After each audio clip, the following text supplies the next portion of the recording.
Hello tout le monde, j'espère que vous allez bien en cette belle journée, en tout cas avec un beau ciel bleu, hein, de ce que je vois. Oui, j'ai de la chance, j'ai une fenêtre en face de moi. Enfin, je dis que j'ai de la chance en fait. Non, il faudrait que je vous explique, mais c'est pas une chance d'avoir. Parce qu'elle est juste derrière mon écran, vous voyez, j'ai un écran face à moi, je vous apprends plein de choses. Tous les dimanches, je vous apprendrai une réalité sur ma vie. Et à force, vous saurez exactement qui je suis et où je vis. Quoi qu'il en soit, en face de moi, j'ai mon écran 16 neuvième et juste au-dessus de moi, au-dessus de mon écran, face à moi, il y a une fenêtre. Donc les volets sont toujours croisés, voire fermés. Et en fait, c'est un truc que je vous déconseille. N'ayez jamais le soleil en face de vous. Déjà, pour vos yeux, c'est pas bon. Et puis, l'écran, c'est déjà une lumière. Il n'y a pas besoin d'une deuxième lumière derrière. À la limite qu'elle soit derrière moi, ce serait pas mal, quoi. Mais voilà, on va dire que la structure fait que je peux pas faire autrement. Voilà. Donc, j'ai une fenêtre devant moi. Le plus souvent, j'essaie de la fermer, mais je ne vais pas vous raconter ma vie, mais vu qu'avant le seul moyen d'avoir de la lumière se trouvait au plafond, mais ça a été bouché, du coup j'ai plus vraiment le choix, je dois laisser les volets croisés. Voilà. Mais si vous avez une fenêtre en face de vous, fermez-la. C'est pas bon pour les yeux du tout. Voilà, et je parle en connaissance de cause. Alors comment allez-vous maintenant qu'on a fait ce petit tuto sur, sur les yeux, sur la santé des yeux? Ah ouais non mais je touche à tout décidément. Dans ma vie, j'aurais fait des vidéos sur tout, alors que je passe mon temps à dire que non, je veux pas parler de politique, non, je veux pas parler de ceci, cela. Bah, finalement, je finis par parler de tout. Voilà, alors attendez, je reviens, je vous laisse un instant, j'ai envie de boire une délicieuse gorgée de mon eau grenadinée. C'est une eau grenadinée, ouais, j'invente des mots, c'est du barbarisme. Voilà, donc je vous reprends dans une seconde.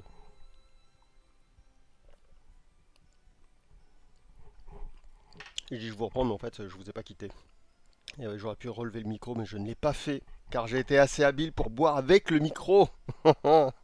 Oui, pour vous, ça ne signifie pas grand-chose, mais en fait, c'est une sacrée prouesse. Alors, on va remonter un petit peu le temps. On va regarder qui est arrivé sur le chat. Ah oui, il faut rendre à César ce qui lui appartient. C'est-à-dire, les premiers, quand même, doivent être remerciés. Alors, on a Clems qui est là, qui nous dit coucou, mais alors avec beaucoup de U. Voilà, c'est un coucou, c'est coucou. Vous voyez, voilà. Ce qui nous rappelle d'ailleurs une meupette c'était le bébête show, donc c'est pas vraiment un meupette, c'est un beupette, on va dire qui faisait des ouh. Je sais plus si c'était Marché peut-être. Voilà, c'était un politicien. Bon, il y aurait beaucoup de choses à dire là aussi. Le Bébête Show qui était l'équivalent français de Spiting Image, qui était une émission anglaise qui se moquait entre autres des politiciens, mais des personnalités, parce que je crois qu'il y a même la reine d'Angleterre, tout le monde y passait. C'était les Guignols de l'info des années avant les Guignols de l'info. Et en fait, avant les Guignols de l'info en France, on a eu le Bébête Show. Elle a fait une recherche, c'était pas terrible. Voilà, j'ai jamais trouvé Jean Roucas très drôle en fait, le mec qui écrivait les gags. Mais voilà, il y avait Chirac par exemple, Jacques Chirac, donc un président qu'on a eu avant. C'était avant Sarkozy, je sais plus. C'est pour vous dire à quel point je me fiche de tout ça.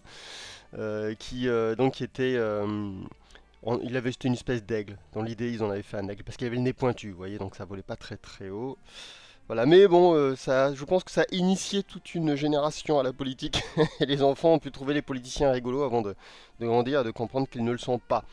Alors, on a Clems qui est là aussi. Je vois Avatar Blanc qui nous dit salut, ça fait un moment que j'ai pas pu venir. Ah, effectivement, oui, c'est voilà un nom que je ne... Avatar Blanc, c'est un avatar que je ne vois pas souvent.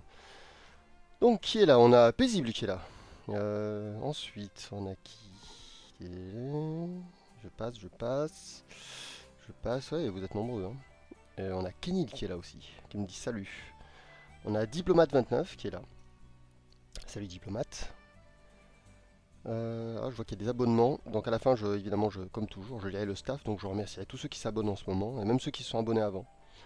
On prendra à dimanche dernier. Voilà, je remercierai tous les abonnements et plus. Voilà, s'il n'y a pas que les abonnements, il y a tous les soutiens. Tout est bon à prendre, évidemment. Nous sommes sur Twitch, hein, c'est le règne du capitalisme. Si on ne prend pas sur Twitch, on ne prendra nulle part. Hein. Alors, merci de l'accueil, Clem. C'est Diplomate29. Ensuite, qui est là? On a Alt F4 qui a brillé, mais je peux pas le dire. Ça sera dit à la fin. Voilà, Alt F4, encore une fois, il en impose. Il y a Clem qui nous dit qu'hier, il a vu un film de 4h30 avec un titre allemand Bis ans Ende der Welt. Bis ans Ende der Welt. Voilà, si vous êtes fan de Rammstein, ça vous parlera. Voilà, donc je sais pas du tout, il faudrait le traduire, mais ça me dit rien. En tout cas, ça a l'air d'être un bon film, parce il a écrit en majuscule un putain de grand film. Ça tombe bien, ah bah non, je vous en parlais peut-être pas. Il y a un film dont je veux absolument vous parler, mais je le ferai dans la prochaine objection, parce qu'il est vraiment, vraiment intéressant. Donc il y a Zamalgo qui est là, qui nous dit salut les amis.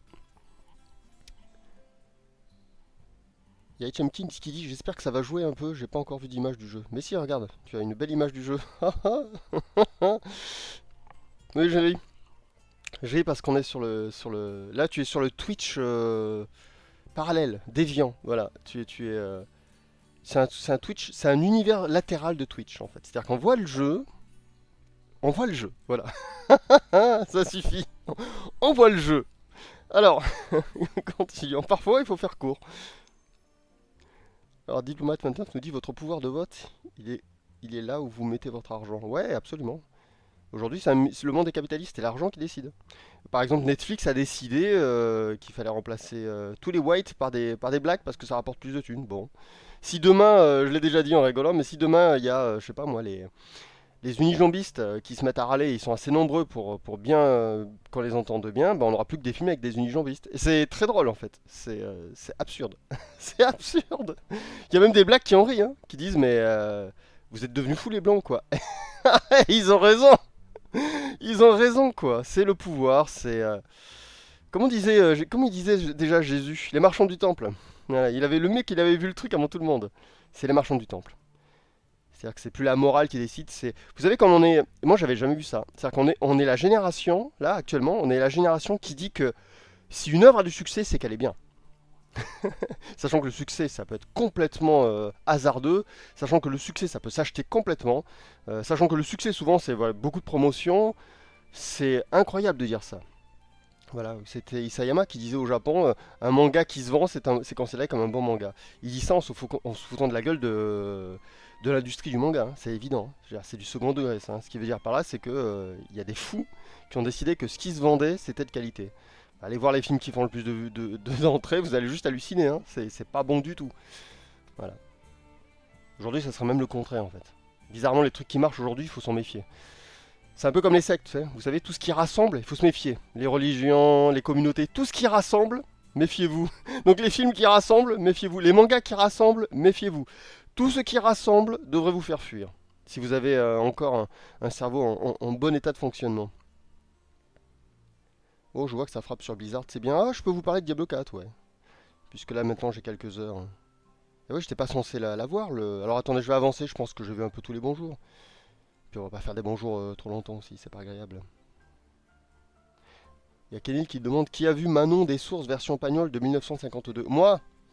J'adore Pagnol. Je l'ai vu et il est très bien. Il y a des trucs qui sont moins bien que sur la version des années 80, mais il y a des trucs mieux. Et c'est la femme de Pagnol qui joue dedans d'ailleurs, qui fait Manon. Voilà. Et elle est très chouette comme actrice, c'est amusant. Et il a un super acteur qui a un pseudo, si je te le retrouve, que je ne connaissais pas. C'est un acteur que je ne connaissais pas et qui a joué dans d'autres films réalisés par Marcel Pagnol, entre autres l'adaptation des Lettres de Montmoulin. Il a adapté 4 histoires, parce que c'est des petites histoires, les Lettres de Montmoulin. Et il y a cet acteur qui a un nom très court, je ne risquerai pas à le dire au hasard, parce que là il me revient pas. Mais il est très chouette. Et il joue le rôle du Golin, si c'est bien Hugolin le nom. Celui qui est joué par... comment il s'appelle cet acteur français? Alors il y a Yves Montand, il y a Depardieu, et il y a... Allez, les gars, Manon des Sources et Jean de Florette. Il me manque. Rélis, merci Kenil. Putain, mais c'est bien, il y a des cinéphiles. C'est Rélis, merci Kenil. Ah, j'ai bien fait de descendre tout en bas du chat, hein.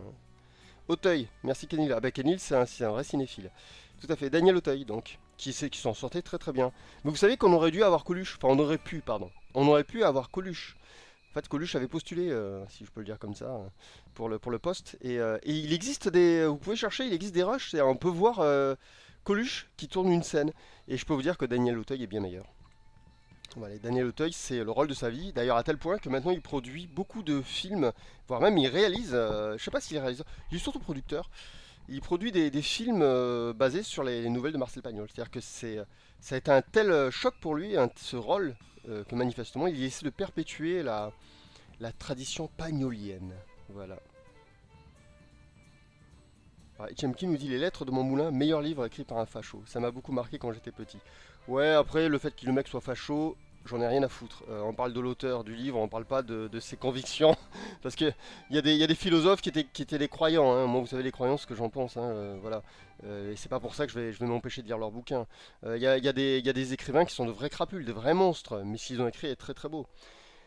Il faut séparer l'œuvre de l'artiste, mais il ne faut pas séparer le criminel de l'homme. Voilà, INK 2023. Vous pouvez la noter. Les criminels doivent être châtiés, les hommes doivent être châtiés, mais qu'on foute la paix aux œuvres. À partir du moment où l'œuvre ne véhicule pas les idéologies d'un monstre, tout va bien. Alors je relève un peu mon micro, je suis désolé, j'ai soif, il doit faire chaud, ouais, c'est comme ça, je bois une gorgée et je vous reprends.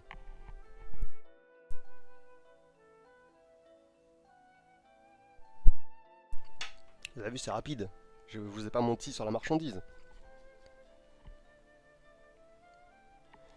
Il y a Yamisama qui dit Bernardos était de droite, mais ce qu'il écrivait était intéressant. Oui, Bernardos, j'ai lu un livre de lui.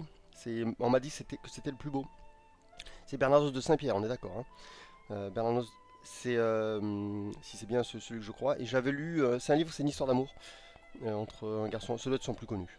Et c'était très bien écrit. J'ai trouvé ça très intéressant. Alors que moi, les histoires d'amour, même l'histoire en elle-même, j'en avais vraiment rien à faire. Mais il écrit drôlement bien. Du coup, il a réussi à m'avoir. Quoi. Voilà. Et ouais, donc je recommande. Ouais, alors si quelqu'un me retrouve le livre, c'est sûrement son plus connu, hein, je suppose. Je sais pas pourquoi, j'ai l'impression que c'était deux prénoms. Genre Micheline et... Bon, je dis n'importe quoi. Hein. Micheline et Robespierre. Je dis n'importe quoi, on va remplacer ça par Anne et Sophie, enfin je sais pas, vous voyez. Mais il me semble qu'il y a un truc comme ça.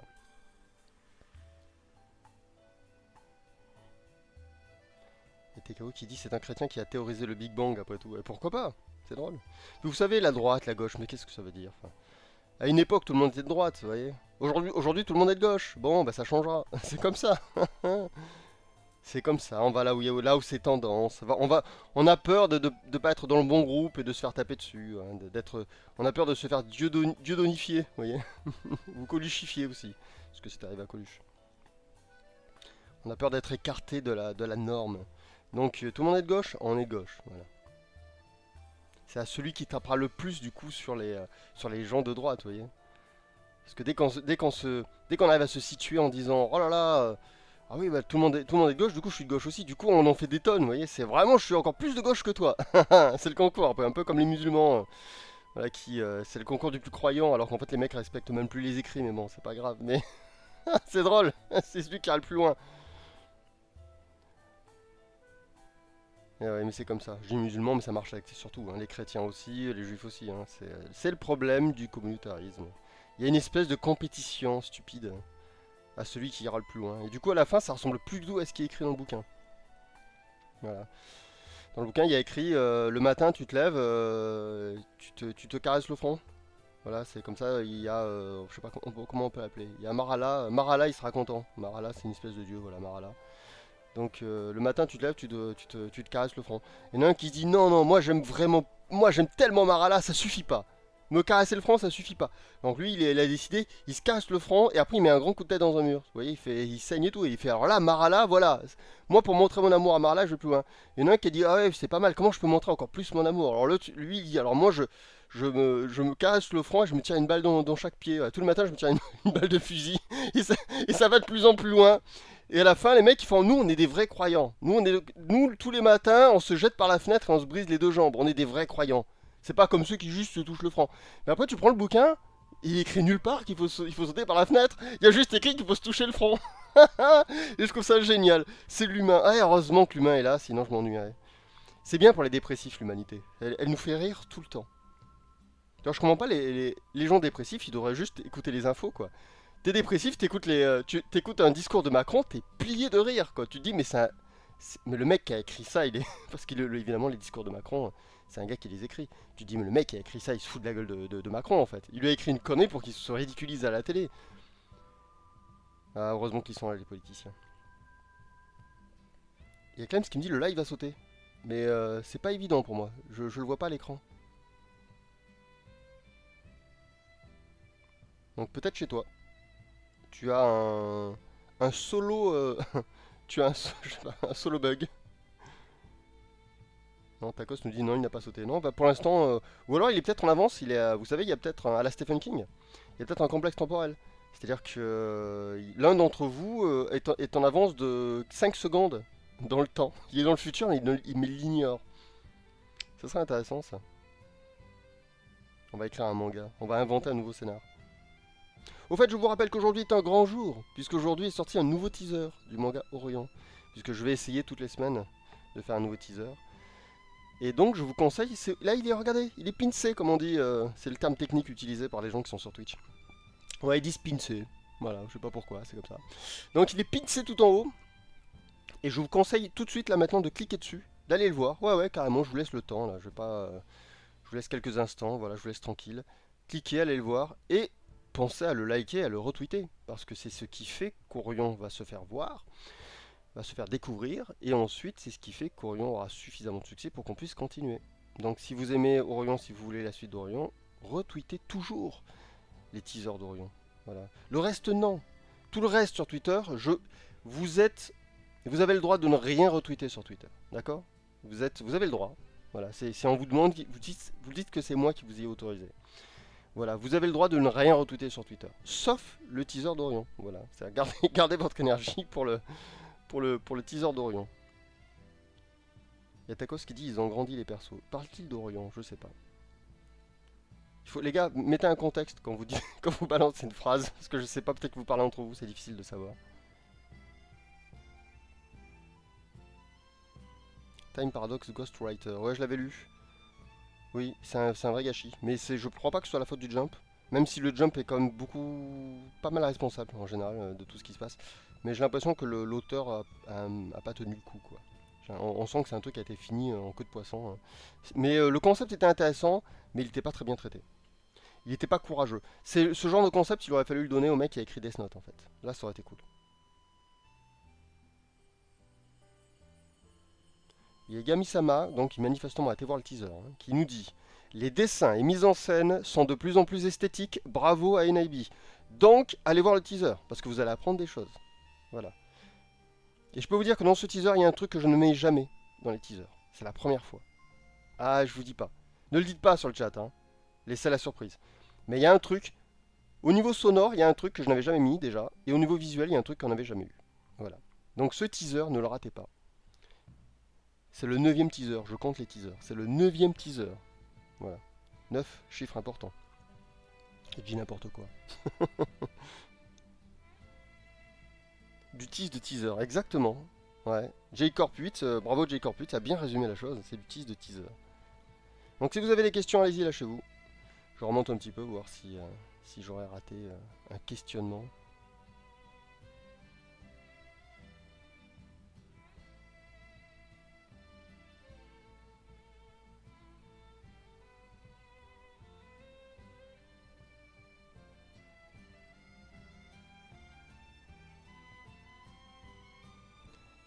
Il y a Paisible qui me pose une question. Du coup, là, c'est le jeu complet de Diablo, absolument. Tu as réussi à te le prendre par parcours pour profiter du jeu. À te le prendre pas trop cher, j'imagine. C'est ce que tu veux dire pour profiter du jeu. Oui, en fait, je l'ai trouvé moins cher, mais pas suffisamment pour que je sois content. Il m'a quand même coûté cher. Ouais, j'ai pas payé 70 euros, mais pas loin. Et pour vous en parler, alors Diablo, qu'est-ce que je peux dire sur Diablo 4? C'est pas un jeu que je peux recommander, déjà. Vraiment pas, non, non. Je pense que, et c'est pas que la faute de Diablo, mais je pense que, en fait, le principe de Diablo, qui est une espèce de boucle dopaminique, hein, finalement, le principe de Diablo était déjà limite. C'est-à-dire que Diablo, c'est un jeu où on fait pas grand-chose, hein. C'est un jeu vu de dessus où finalement, en termes de jeu, en termes d'action, on fait pas grand-chose. C'est un jeu smartphone, je suis désolé hein, de le dire comme ça, mais c'est comme un jeu smartphone. Vous avancez et vos pouvoirs tuent les ennemis. Et en fait, le seul plaisir de Diablo, c'est pas le jeu. Le jeu en lui-même, il est pas agréable. Le seul plaisir, c'est le build. C'est-à-dire, c'est de se construire un build. Le plaisir, c'est de trouver des synergies entre les skills, etc. En fait, le vrai plaisir de Diablo, c'est d'étudier le build et d'en tirer le meilleur. On va dire le meilleur, tout court. Le jeu en lui-même, il est inintéressant. C'est un jeu, on pourra jouer sur smartphone. Voilà. Et déjà, donc le jeu est limite. C'est-à-dire que ça, c'est limite dans Diablo. Et c'est depuis le premier, hein. Même si le premier a un côté un peu plus Dungeon Explorer, ça s'est perdu petit à petit. Déjà dans le 2, c'était un peu moins le cas, et dans le 3 encore moins. Mais donc déjà, je dirais que le jeu se suffisait à lui-même. Le fait qu'ils aient rajouté un pass de combat, le fait qu'ils aient rajouté une boutique pour faire encore plus d'argent, c'est le fait qu'il y ait des saisons qui vont arriver, déjà comme c'était le cas déjà sur le troisième, euh, ça vraiment c'était en trop. Je trouve que c'était pas à faire. C'est too much. Le jeu se suffisait à lui-même. Moi je m'amuse bien sur Diablo. Pas au jeu en lui-même, c'est-à-dire que ça m'amuse pas de tuer des ennemis, d'avancer, je m'en fous pas mal. Les niveaux de difficulté, tout ça, je m'en fiche pas mal. Ce qui me plaît, moi, c'est vraiment la création du build. Voilà. C'est-à-dire les agencements de skills, trouver comment améliorer mon personnage. Ça me plaît. Donc je vais pas vous mentir, moi j'aime bien jouer à Diablo. Mais c'est pas un jeu que je peux vous recommander. Je pense qu'il y a bien d'autres jeux bien meilleurs et bien moins chers. Voilà. C'est mon avis sur Diablo 4. Donc je pense que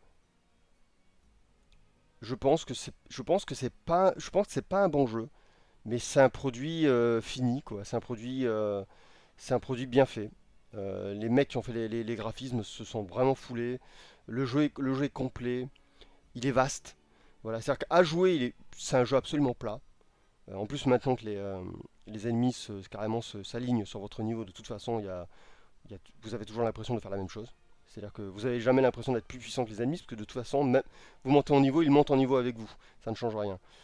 Et donc, en termes de jeu, c'est pas terrible Diablo. C'est vraiment un jeu très fat, c'est un jeu smartphone. Mais voilà, vous pouvez faire un build. Et ça, c'est bien.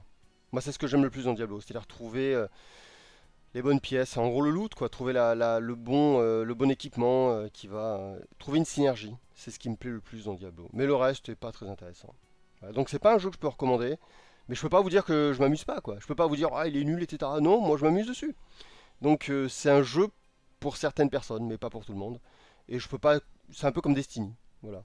C'est ce que j'appelle du service game en fait, hein. Diablo est devenu un service game, comme Destiny est un service game. Et c'est des jeux que j'aime bien. Mais c'est ce que j'appellerais des guilty pleasures. Voilà.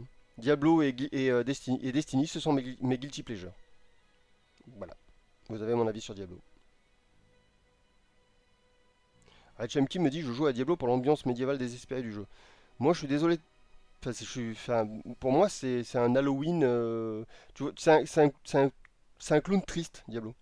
Mais de là à dire que c'est de la dark fantasy, de dire qu'il y a un récit, de dire qu'il y a même une ambiance. Les musiques sont cool, mais même l'ambiance, elle est pas, il n'y a pas d'ambiance quoi. Franchement, je vais le résumer, hein, c'est un jeu de société, c'est un plateau de jeu de société sur lequel vous faites évoluer un pion. Il y a zéro ambiance. Les musiques sont cool, il y a zéro ambiance. De temps en temps, vous avez un peu de tension parce que vous voulez pas mourir. C'est peut-être le truc la plus grosse émotion du jeu. L'histoire, c'est pas qu'elle est naze, il y en a pas. C'est un peu comme, je vais pas citer il y a un manga populaire auquel je pense, qui n'a pas d'histoire. Et là c'est pareil, ils ont même pas pris le risque d'écrire un scénario, il y en a pas. Je vais vous le résumer, un méchant démon qui est sorti des enfers. Mais toi comme t'es un gentil, faut que tu le retrouves.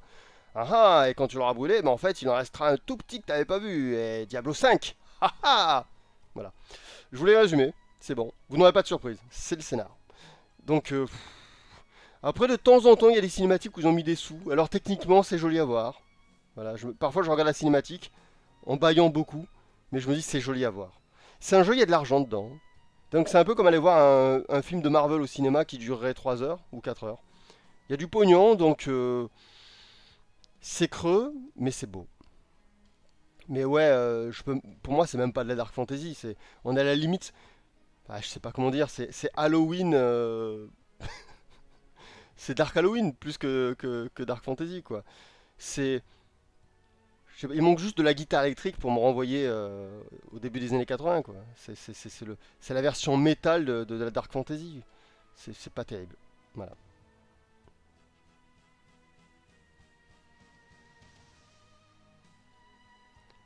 Ah, je vois qu'il y a des questions qui se posent. C'est Mindwing qui manifestement se pose des questions sur le trailer de. Ou le trailer sans doute. Le trailer de One Piece. Donc ça y est, on a pu voir, je l'ai vu, on a pu voir des images de ce formidable live qui arrive, que je défendrai Bec et ongles. Oui, oui. Alors attendez, je bois une gorgée avant de dire des bêtises.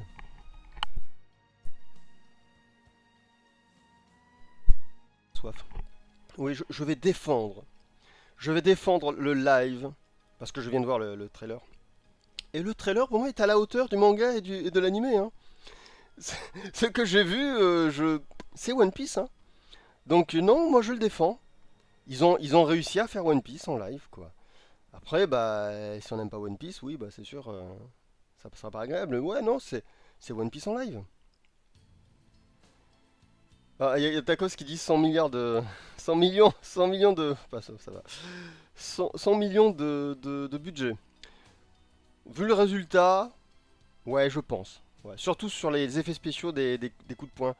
Luffy, quand il met des coups de poing, c'est assez impressionnant. J'espère qu'il y a... tu sais, vous savez, distribuant des lunettes 3D. Ou alors, enfin, ils feront un... Ouais, ils peuvent faire une grosse promotion sur les écrans 3D aussi. Voilà, 50%, comme ça on s'achète tous un écran 3D pour voir la série One Piece. Ça marche aussi, ouais. Parce que je pense que là, les coups de poing de Luffy qui se déforment là, comme du caoutchouc, waouh, c'est impressionnant. Hein. Je me suis dit, mais le mec qui a fait les effets spéciaux, mais c'est Del Toro. Je me suis dit, c'est Guillermo Del Toro, c'est pas possible. Non, vraiment, ça a l'air fou. Si vous êtes fan de One Piece, vous allez adorer. De toute façon, si vous êtes fan de One Piece, je pense que vous aimez tout. Honnêtement, si vous êtes fan de One Piece, c'est que vous êtes vraiment, comment on appelle ça, un bon client. Voilà, c'est-à-dire que vous êtes un bon spectateur, à mon avis. Donc je pense que vous allez adorer. Voilà. Moi, je dis ça s'annonce épique. J'espère qu'il y aura au moins 7 ou 8 saisons. Hein.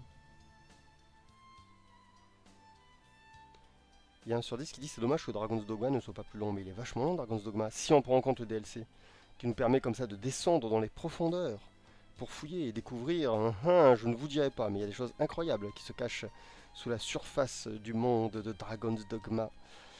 Et le 2 est censé être 4 fois plus grand. Ouais, ils ont dit ça. Bah ouais. Et les développeurs ont dit, bah Dragon's Dogma, ça sera, la map sera 4 fois plus grande.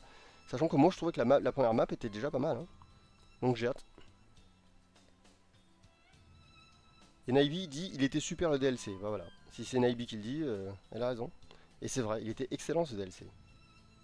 C'est rare que les DLC soient aussi prenants et soient aussi gros. Ça ressemble un petit peu à une extension de jeu. Un peu comme Tears of the Kingdom, comme dirait certains, dont moi peut-être, un peu. C'est une espèce d'énorme DLC en fait, Tears of the Kingdom. Et il y a les Dark Souls aussi font ça, les Souls, la série Souls. Souvent il y a 2 DLC dans les Souls et c'est des gros DLC. Ça rajoute un vrai morceau d'histoire. Et c'est cool. J'attends de voir le DLC de Cyberpunk, qui est censé du coup suivre la même logique. C'est-à-dire rajouter un gros morceau de jeu. De même, il y avait eu, c'était Oblivion qui m'avait marqué. Oblivion, il avait un DLC qui s'appelait Les îles de, je sais pas, Shiver Isle, un nom comme ça. The Isles of Shiver, c'était un nom comme ça. Et il était merveilleux. Vous partiez sur une île et vous aviez une énorme aventure. Il fallait visiter toute une île. Et c'était formidable. Ça, c'est ce que j'appelle les DLC priceless. Voilà. Et c'est pas, ça existe. Enfin, c'est pas souvent ça, hélas, les DLC. J'espère, vous voyez, que sur Diablo 4, ils nous font des DLC avec des morceaux de map en plus, par exemple. Vous voyez, ça serait pas mal. Mais je crains que non, quoi.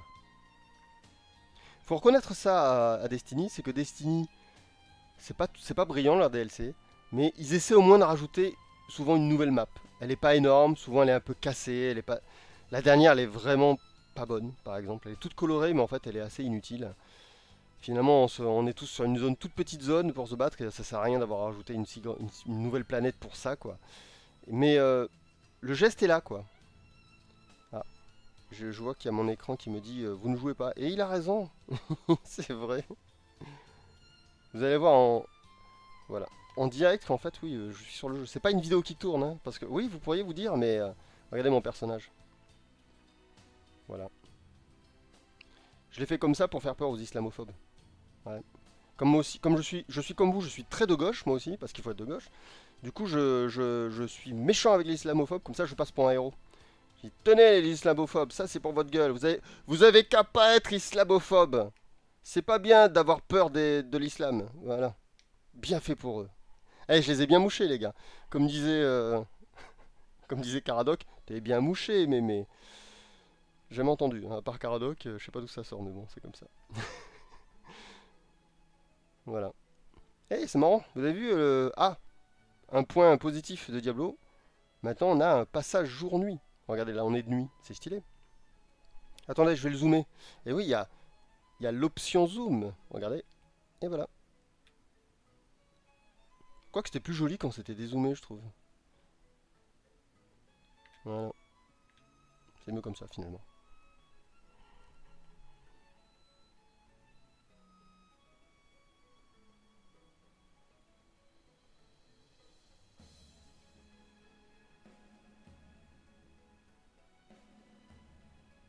Bon, comment racontez-vous de beau? Je reviens sur le chat. Il y a Paisible qui demande, tu as joué? Je pense qu'il me pose la question, tu as joué à Dragon's Dogma? Bah oui, tu le sais. Ah, tu parles peut-être à NIB? Oui, oui, d'accord, je vois, effectivement. Tu poses la question. Non, elle n'a pas joué NIB. Mais par contre, elle existe dans le monde de Dragon's Dogma. Elle a un personnage à son effigie que j'ai créé. Ça s'appelle un Pawn, pour pion en anglais. Et en français, pardon. Et le Pawn des Naibi existe. Voilà. Si vous allez dans le monde des Pawns, si vous jouez à Dragon's Dogma, vous savez de quoi je parle. Vous avez Enaibi qui est un excellent personnage, qui est monté à fond et qui en plus vous remet de la vie. Même elle vous rend la vie si vous mourrez. Alors ça. Voilà. Et quand je jouerai à Dragon's Dogma 2, je pense que j'essaie de faire un personnage d'Orion. C'est-à-dire qu'il y aura peut-être Sarx ou je sais pas qui je pourrais faire. Mais si c'est possible, je ferai un personnage d'Orion dans Dragon's Dogma 2. Et si j'y arrive pas, bah, je referai Enaibi. Vous aurez Enaibi dans Dragon's Dogma 2. Donc du coup, je vous conseille de précommander déjà Dragon's Dogma 2 parce qu'il y aura des bouts d'Orion dedans.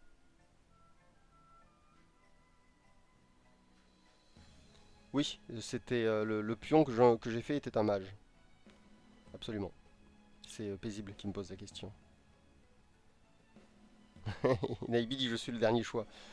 Mais non, c'est juste qu'il faut faire de la promotion pour Orion. Voilà. Sinon après on peut plus manger. Et si on peut plus manger, on peut plus dessiner. Et si on peut plus dessiner, il n'y a plus Orion. Et du coup on peut plus manger. Du coup on peut plus dessiner. Si on peut plus dessiner, il n'y a plus Orion et on peut plus manger. On peut plus dessiner. Voilà, c'est sans fin. Donc il faut alimenter le cycle de la vie. C'est le cycle de la vie. Comme dirait un film de Walt Disney que je n'ai pas beaucoup aimé. Entre autres parce qu'il a pillé une œuvre de Tezuka, il n'a pas osé le dire, c'est pas bien.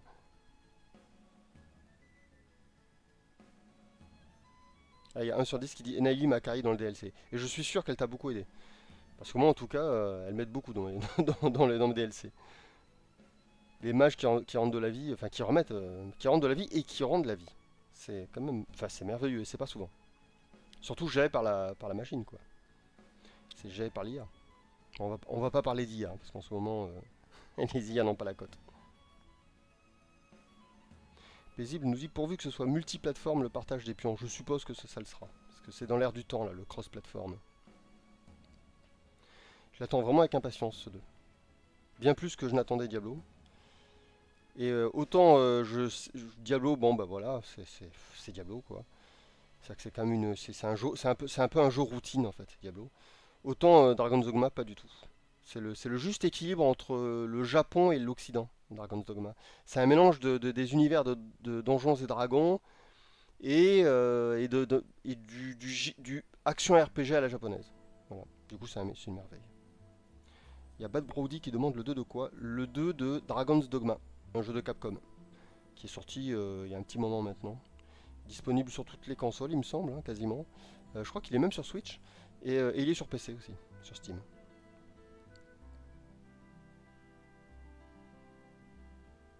Alors Yami-sama me pose une question intéressante. Tu as vu le film Senseiya à Yankee? Je veux le voir. Enfin, on va dire une partie de moi veut le voir, avec une espèce de curiosité morbide. Euh, mais une autre partie de moi est complètement découragée, parce qu'elle sait très bien que c'est une daube infâme. Il n'y a pas besoin de... Il n'y a pas besoin d'aller plus loin. Mais il y a une partie de moi qui me dit, allez, force-toi. Regarde-le comme ça, pour la culture. Et l'autre partie lui répond, la culture, on l'en... Pip. Rien à faire. Je veux pas le voir. Donc voilà, c'est compliqué. Peut-être qu'un jour je le verrai parce que je le trouverai gratuit en téléchargement, je sais pas. Peut-être. Alors Mindblowing me pose une question philosophique, très profonde. Je me demandais, as-tu toujours une boisson mentholée ou autre à côté de toi durant un stream? Bah, j'en ai une là, mais elle est pas mentholée, elle est grenadinée. Je n'ai pas fait attention sur tes récentes objections, mais c'était une tradition dans tes anciennes en tout cas. Alors sur mes objections, ouais, je croyais que tu parlais du live. Sur mes objections, j'en ai toujours une, effectivement. Mais c'est vrai que je bois moins souvent. Pourquoi? Parce que les objections sur YouTube, elles sont courtes maintenant. Elles font 2 heures, j'aimerais bien me tomber même à 1 heure. Et du coup, j'ai le verre, mais en fait, je m'en sers quasiment pas. Et pourtant, il est rempli, c'est presque traditionnel. Et par contre, il m'est utile quand je fais la seconde partie pour Patreon, où là j'ai des transcends, mais du coup je bois pendant qu'il y a des chansons en fait. Voilà. Donc vous m'entendez plus, mais il est bien là le verre. Je suis certain qu'une fois ou deux j'ai dû boire une gorgée comme ça viteuf. Alors Bad Brody me dit tu joues à quoi ces derniers temps? Bah là je joue à Diablo 4, donc c'est pas, je suis pas hyper fier parce que c'est pas un jeu que je recommande. C'est un jeu sympa. Pour moi, c'est un jeu sympa, mais c'est pas le jeu qui est sympa, c'est l'arbre de compétences, c'est la gestion, c'est les builds. Mais après, le jeu en lui-même, il est d'une platitude absolue, quoi. Donc, ouais, je joue à ça. J'ai voulu essayer, mais j'ai pas eu le courage. J'ai voulu essayer le dernier jeu de Capcom, là. Enfin, vous savez, le prochain jeu de Capcom, qui est une espèce de PVP indirect, avec des dinosaures. Mais j'avais essayé la première bêta, il y a la seconde, la bêta. Je crois qu'elle se termine aujourd'hui. Il y a la seconde bêta. J'avais essayé la première, honnêtement, pour moi c'est ce qu'on appelle un jeu qui ne sert à rien. Je peux pas le dire autrement, et pourtant j'adore Capcom. Du coup j'ai pas eu le courage de lancer la seconde. Voilà. Parce qu'en gros ils ont pris un mode de jeu qui est dans Destiny. Ils ont pris ce qu'ils appellent le Gambit. Et pas le Gambit, il y a un T pourtant. Hein. Mais ils appellent ça le Gambit, ils l'ont francisé le mot. Donc le Gambit, hein, moi je garde le mot anglophone. En fait, c'est une version. Alors, le jeu ne se joue pas pareil, hein, mais ils ont pris le concept du Gambit. Dans le Gambit, on joue avec une équipe et on affronte une autre équipe qui n'est pas là. Et c'est pareil en fait, c'est Exoprimal, voilà le jeu de Capcom. Et en fait, on est dans le Gambit, on joue, on est entouré qu'avec nos coéquipiers. Et le but, c'est d'aller chercher en fait, on est sur une espèce de place centrale et il y a des zones dangereuses tout autour. Donc, on doit aller affronter des créatures qui lâchent des espèces de denrées qu'on ramasse et on doit les ramener au centre. Et en vérité, on va dire dans un autre monde, on va le dire comme ça, il y a nos adversaires qui font la même chose. Et en même temps.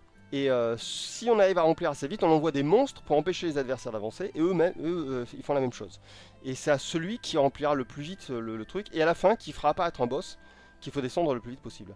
Et bah, le Gambit, c'est le mode de jeu le plus intéressant. C'est le mode de jeu en PvP, hein, en mode PvP, le plus intéressant de Destiny. Et Capcom, qui est pas con, Monsieur Capcom, on va l'appeler comme ça, Monsieur Capcom, qui est loin d'être idiot, il a capté ça.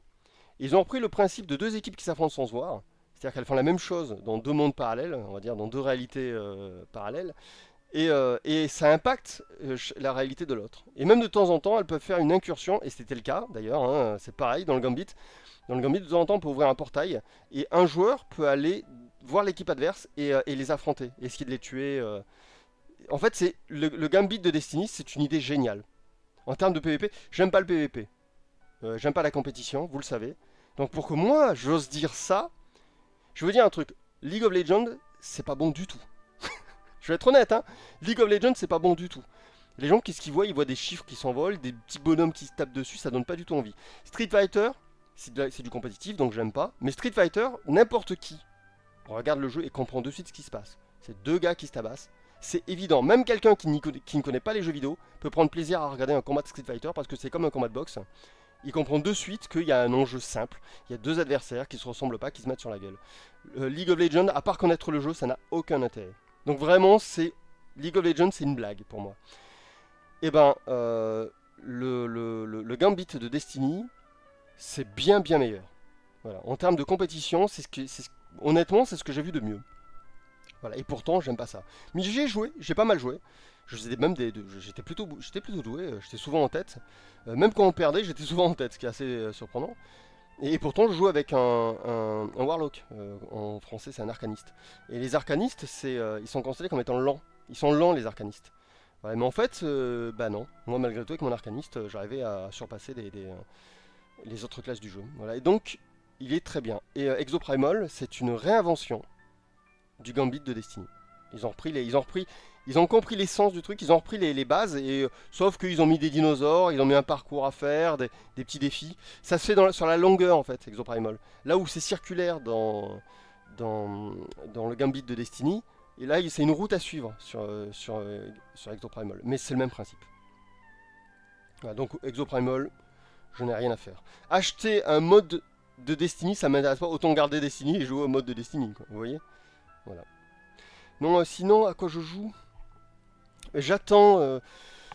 Donc je réponds pas vraiment à la question, mais quelque part si. J'attends. Là, je crois que le jeu que j'attends le plus en ce moment, c'est Baldur's Gate. Voilà, Baldur's Gate, c'est le jeu que j'attends le plus.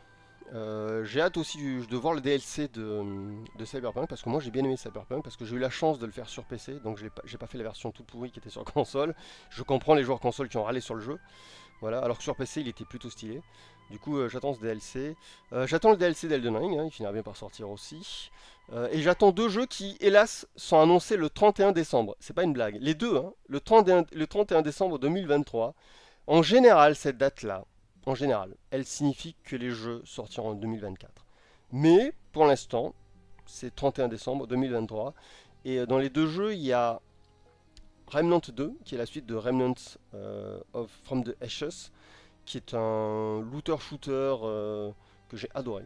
C'est un mélange de The Division et de Dark Souls. Mais c'est un savant mélange. Ils ont pris le meilleur des deux, et ça fait un super jeu. Voilà, Remnant From the Ashes. Et un jeu vraiment exigeant en plus. C'est un jeu de tir, mais vraiment exigeant. Et donc il y a le 2 qui arrive. Et le 2, c'est incroyable. On dirait le premier, mais avec des gros budgets. Donc j'ai très hâte de voir ça. Et il y a Stalker 2 aussi, qui sort le 31 décembre 2023.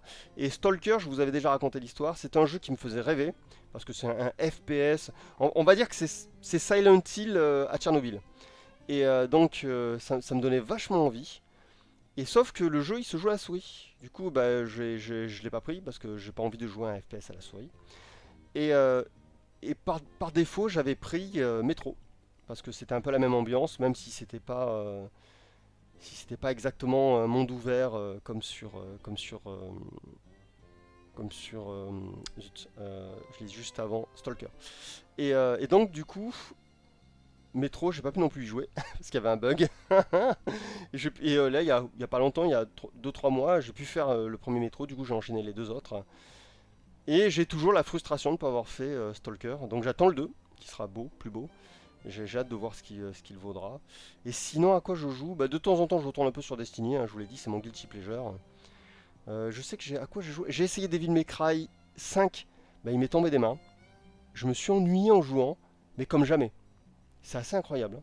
Je jouais, j'avais l'impression de ne pas jouer. Je vous jure que c'est vrai, j'avais l'impression d'être dépressif en jouant à Devil May Cry 4. Non, c'est le 5, pardon, Devil May Cry 5. Bah, j'avançais, je tuais des ennemis, j'avançais, je tuais des ennemis. Je m'ennuyais. Voilà. Et c'est un peu ce que je ressens sur Diablo 4. C'est-à-dire que le jeu, la dynamique du jeu est inintéressante. Après, je pense que l'intérêt, c'est de récupérer des armes, je sais pas, des armures. Je sais pas s'il y a ça dans Devil May Cry 4, de débloquer des skills en tout cas. Mais il y a ça dans Diablo. Et c'est ce qui me tient en fait. Voilà.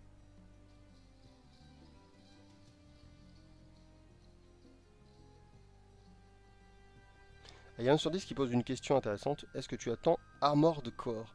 Donc le jeu qui est le jeu de mecha de From Software, qui en plus bénéficie de la participation d'Hidetaka Miyazaki. Alors, je l'attends par curiosité, mais je sais que ça sera un vrai Armored Core, ça va pas être un Souls-like Armored Core. Donc je l'attends par curiosité. S'il coûte pas trop cher, je le prendrai peut-être. Parce que des jeux de mecha, ça fait longtemps que j'y ai pas joué. Et j'aime beaucoup ce que fait Hidetaka Miyazaki. Et From Software aussi en ce moment. Mais je suis dubitatif. Je m'attends pas à un jeu. Pourquoi je suis dubitatif? Parce que des jeux de mecha réussis, je réfléchis là, hein, j'en ai jamais vu. Des jeux d'action, hein, je veux dire. Je n'en ai jamais vu. Les seuls jeux de mecha réussis, c'est des jeux de stratégie, quoi. C'est Robot Tyson, c'est Frank Mission, voilà. Les jeux de mecha réussis, peut-être que j'oublie, hein. Ouais, c'est Goemon, quand on en... Goemon, si vous connaissez Goemon de Konami. Goemon, quand il y a Gordias qui arrive, qui se la joue Mazinger, on rentre dans Gordias, d'ailleurs il a une musique, c'est un vrai clin d'œil à Mazinger, C'est une vraie parodie, Gordias. Et ouais, à part ça, ouais, les jeux de mecha réussis, j'en ai pas en tête.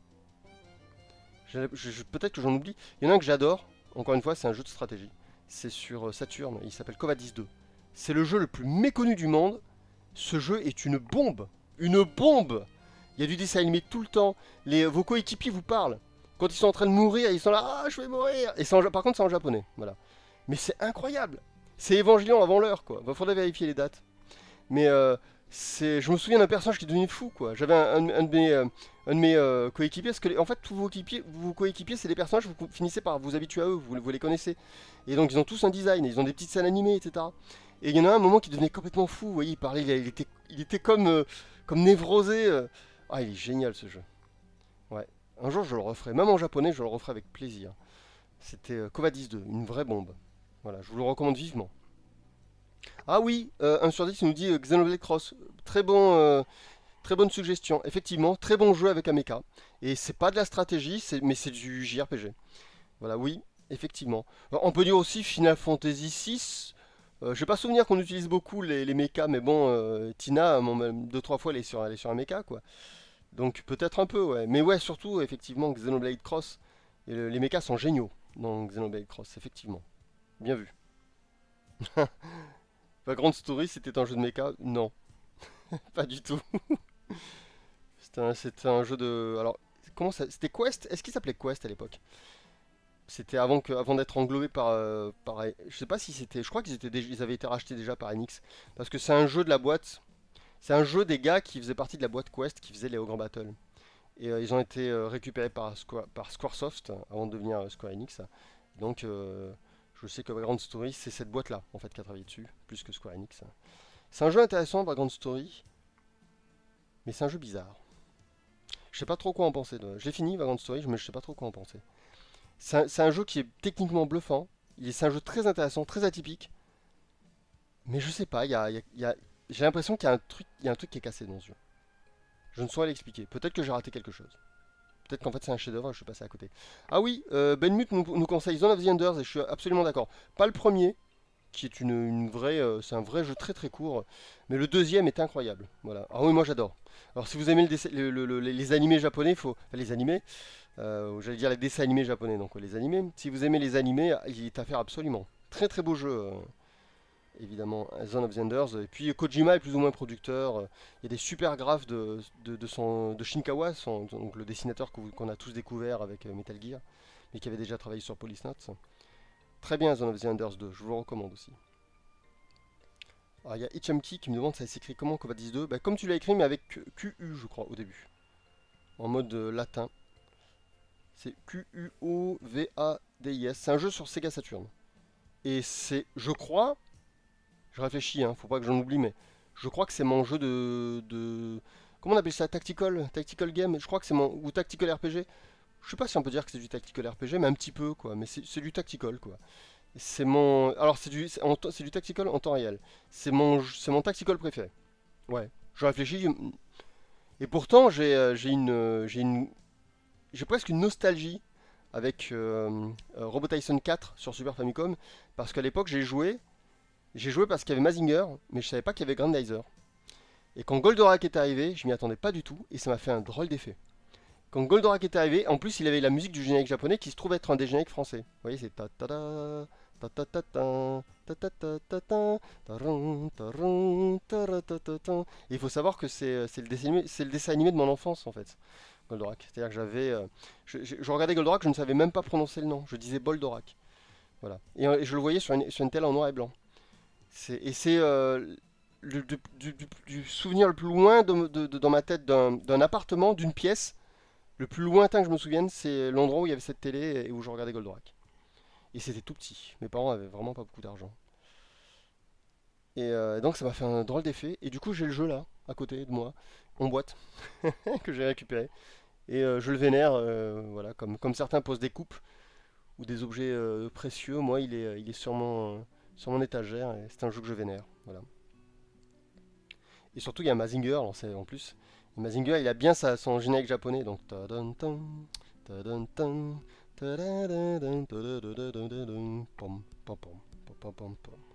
Voilà, Mazinger. Alors Dazer dit, il y a des jeux qui sont objectivement mauvais, mais que tu apprécies car ils te font kiffer malgré tout. Absolument. Et pas que des jeux d'ailleurs. Il y a des mangas que je trouve absolument plats, mais que j'aime bien. En fait, la vie est complexe.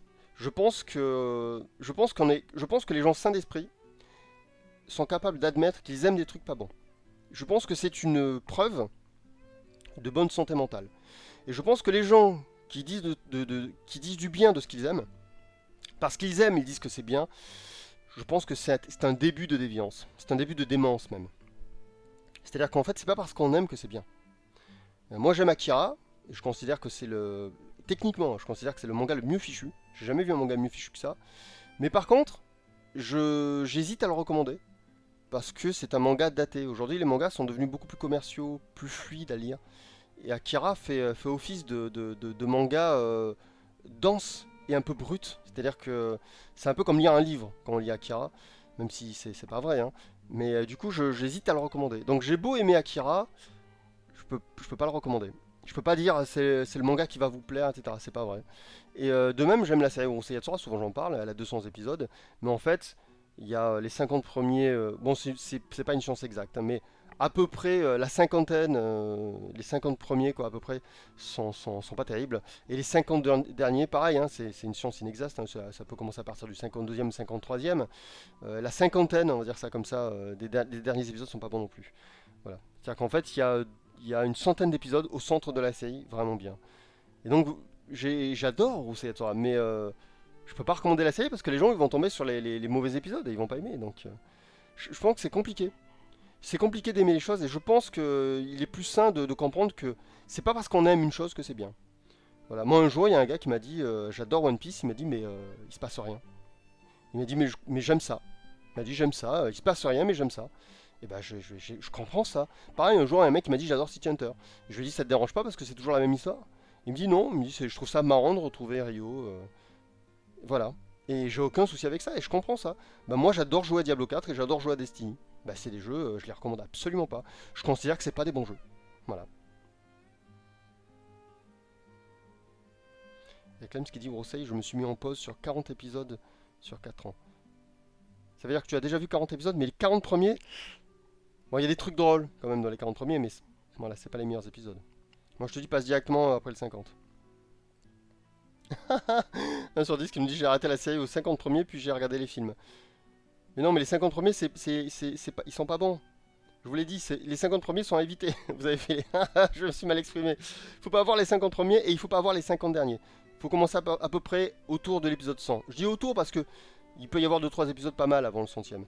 Et il faut finir autour de l'épisode du coup 150-200. Non, pas 200 du coup.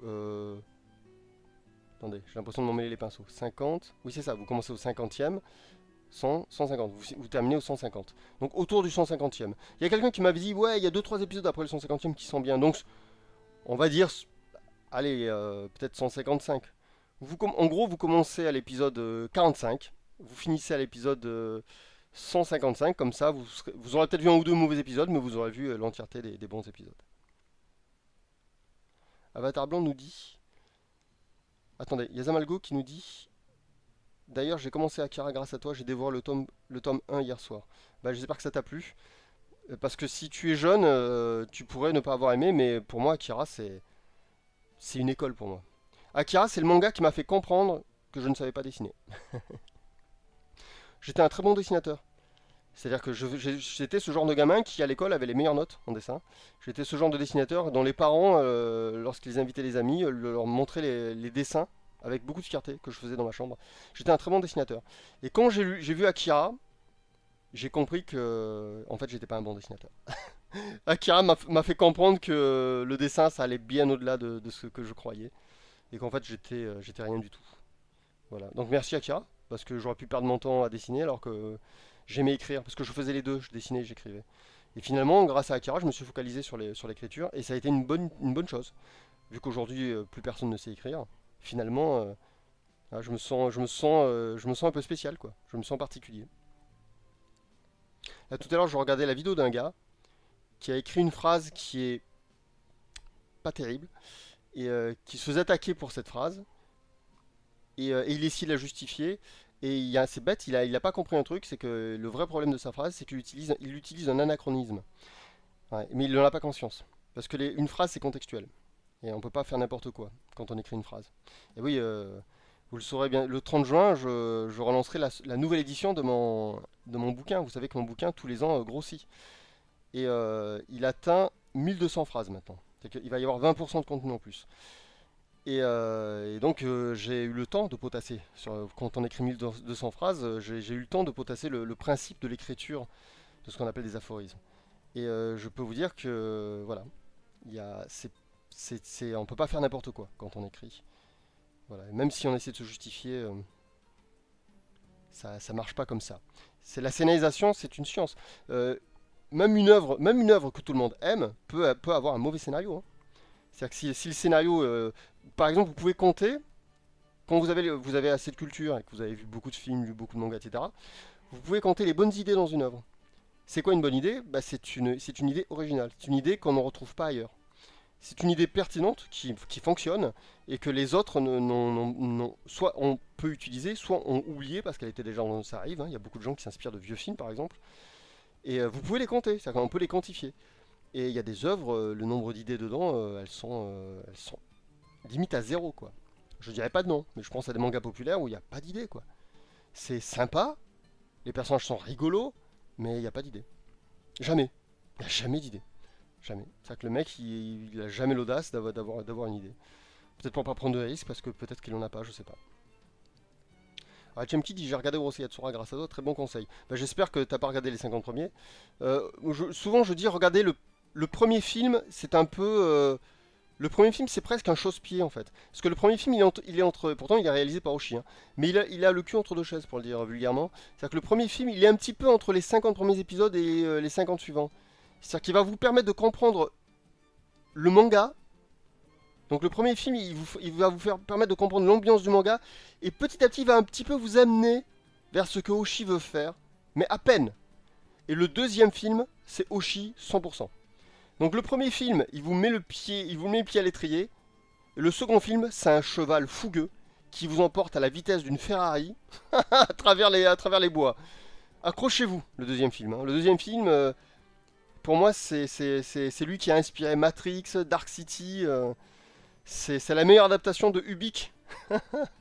C'est la meilleure adaptation de Ubik, voilà, de Kadik. Kadik, c'est le Ubik de Kadik, hein. Kadik, c'est le mec qui écrit, hein, pour ceux qui en sait pas. Parce que c'est vrai que Ubik de Kadik, ça fait bizarre. Yami-sama nous dit Evangelion, je reconnais son importance dans l'industrie de la japanime, mais je ne l'ai jamais considéré comme un chef-d'œuvre.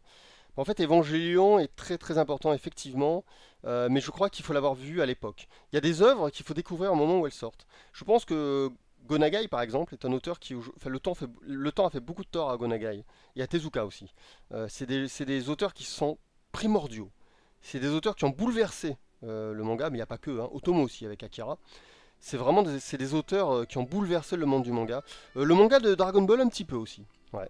Ah ouais, carrément. C'est des mangas qui ont bouleversé l'industrie du manga. Sauf que si on les lit trop tard, et bien du coup, entre-temps, on a découvert plein d'autres œuvres qui se sont inspirées de ces œuvres-là. Et du coup, quand on découvre ces œuvres après, on se dit, bah, en fait, ils inventent rien. Mais ça a été les premiers. C'est-à-dire qu'ils ont vraiment posé des pierres. Et Akira, c'est ouf tout ce il a posé. Tezuka, c'est dingue. Gonagai, c'est pareil. Il a créé des genres, quoi, Gonagai. Enfin, c'est-à-dire que Berserk, Berserk, c'est Gonagai. Hier, on parlait avec Naibi. Et pour étayer un de mes exemples, j'ai ouvert un manga de Berserk. Je suis tombé sur une planche, je vous jure, j'ai été impressionné.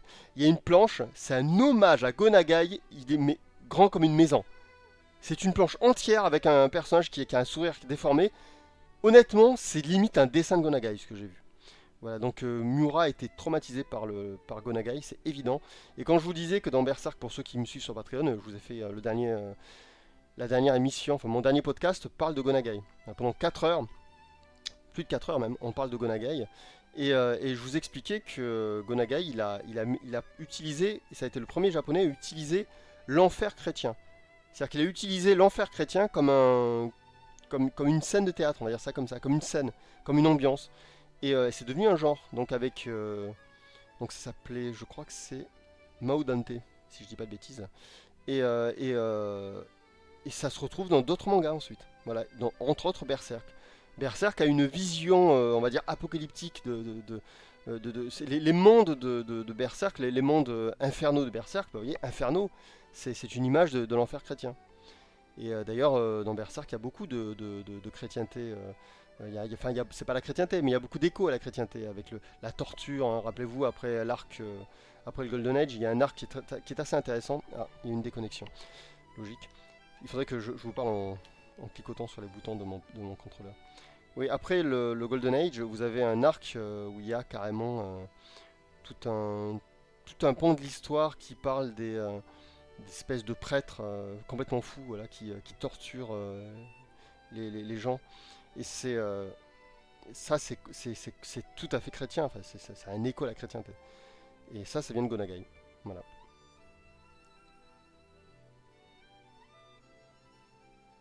Mais oui, comme on le disait juste avant, c'est beau d'aimer des choses et d'admettre que bah, on les aime, mais on n'a pas besoin que les autres les aiment déjà. Et puis, c'est pas parce qu'on les aime que les autres aiment. Et c'est pas parce qu'on aime que c'est bien. Voilà. Je trouve ça merveilleux. S'il y en a parmi vous, par exemple, qui aiment des mangas comme, je sais pas, Jujutsu Kaisen, est-ce que vous avez le courage de dire j'aime Jujutsu Kaisen, mais j'admets, c'est quand même du shonen standard. C'est très bof, mais j'aime bien. Voilà, vous pouvez le dire, dites-le sur le chat. J'aime Jujutsu Kaisen, mais c'est standard, quoi, je le recommande pas. Ayez le courage. Sortez du placard. Oh, il est 1h15, je voulais faire qu'une heure aujourd'hui. Alors, Tacos dit j'aime FLCL, mais pas mal de monde décrochera au premier épisode. Moi, j'adore FLCL. Mais c'est pareil, je crois pas que ce soit un truc qu'on puisse recommander. Par contre, objectivement, FLCL est une tuerie. Hein, par contre. C'est un truc qui est pas très recommandable, mais c'est une tuerie. Hein. En termes d'anime, c'est fou. En termes de scénar, c'est complètement barré. FLCL, techniquement, FLCL, par contre, c'est une tuerie. C'est pas n'importe quoi, FLCL. Voilà.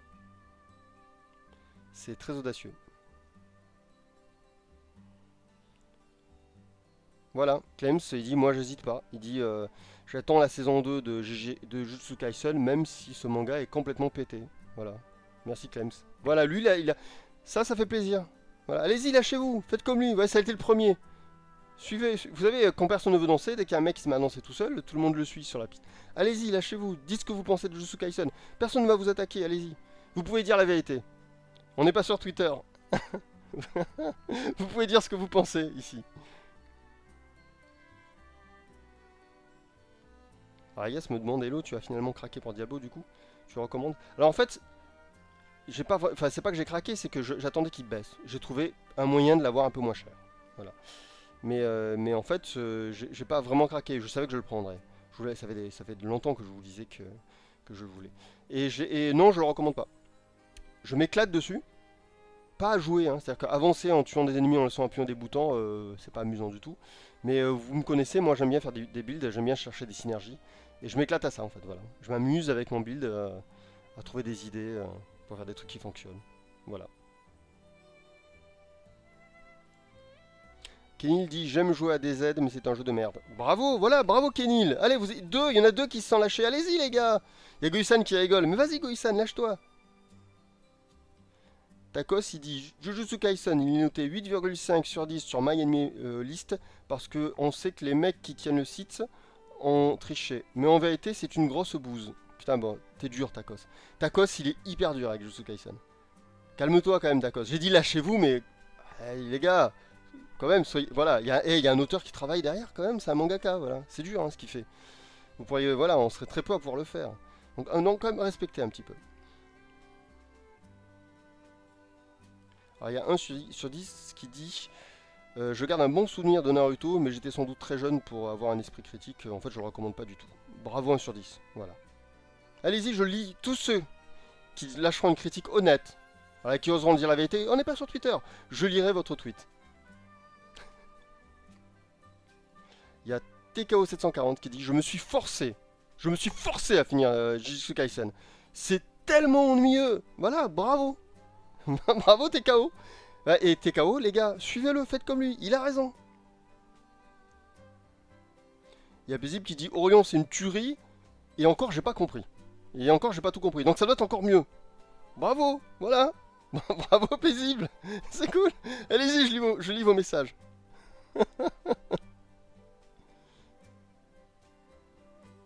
Et Yas nous dit, moi j'adorais Fortnite. J'ai joué 2 ans, 2 ans. Et j'en ai eu tellement marre. Mais c'est vraiment de la... Bon, je vais le censurer. Il dit c'est vraiment pas bien. Voilà. Putain, vous vous lâchez les gars. Alors, il y a l'Echef Kieni qui dit... Alors, Jujutsu Kaisen, j'ai pas trop aimé. Je trouve que la baston, c'est pas terrible. C'est des concours de celui qui fait la plus grosse boule de feu. Euh, Il y a un côté très malsain parce qu'on sent que l'auteur veut vraiment faire du commercial. Et à la fin, du coup, ça me donne des envies de meurtre. Voilà. Bah voilà. Si au Japon, vous savez, le taux de criminalité, il a augmenté récemment. Bah à mon avis, c'est depuis la sortie de Jujutsu Kaisen, c'est tout. Mais attendez l'arc Shibuya. Alors Yemi-sama nous dit, Jujutsu Kaisen, c'est comme One Piece, mais avec du poivre. Je te trouve un peu... Moi, je préfère One Piece, personnellement. Je te trouve un peu dur. Alors Statix nous dit... Je veux lire Statix. Il y a mon smartphone qui refuse de... Je veux lire Statix. Je crois que mon smartphone essaie de me censurer. Statix nous dit plus... Oh, maudit smartphone. Plus jeune, j'ai adoré Shaman King. Mais clairement, je peux pas le recommander. Voilà. Mais c'est vrai que Shaman King, moi j'ai j'ai arrêté au premier tome. Ça a été direct. C'est pas que c'est mauvais, c'est que c'est pas pour moi. Alors, Benmut nous dit, j'aime Bleach pour les designs et pour la musique. Mais alors le reste, au secours, c'est pas bon, c'est vide, c'est creux. Au secours. Arrêtez la terre, je veux descendre.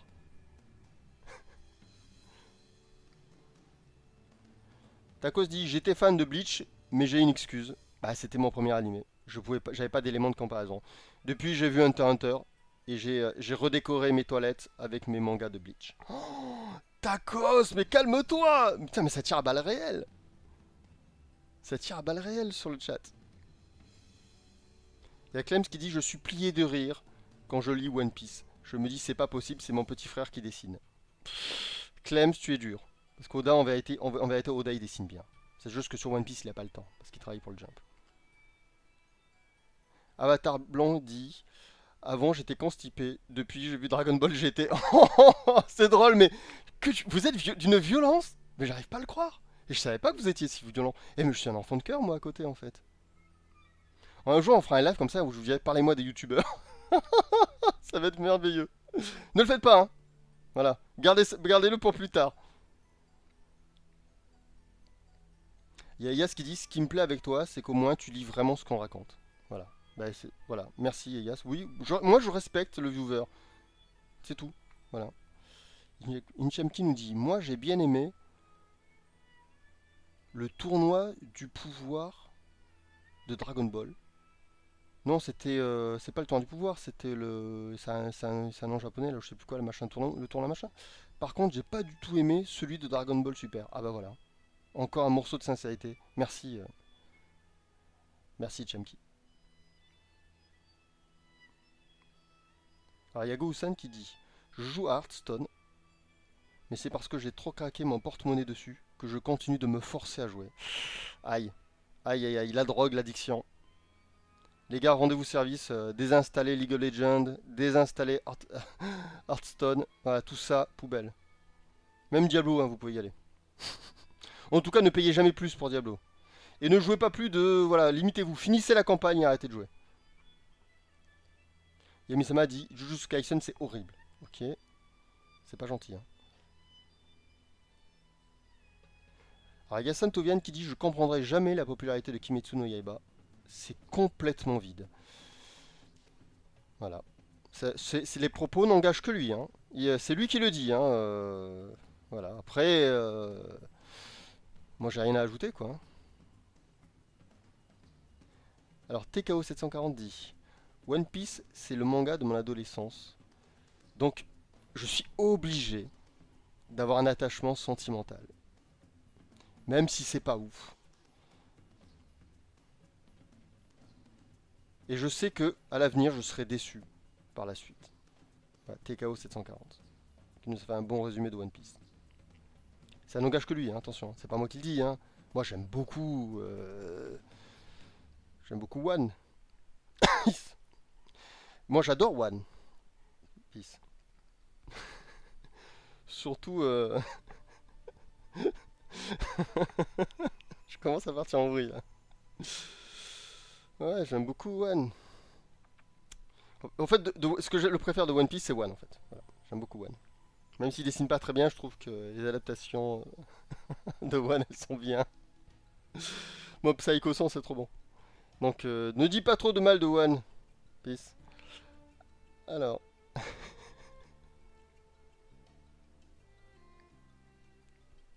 Alors, Yami-sama, il dit, et si on parlait des fans de Psycho Pass?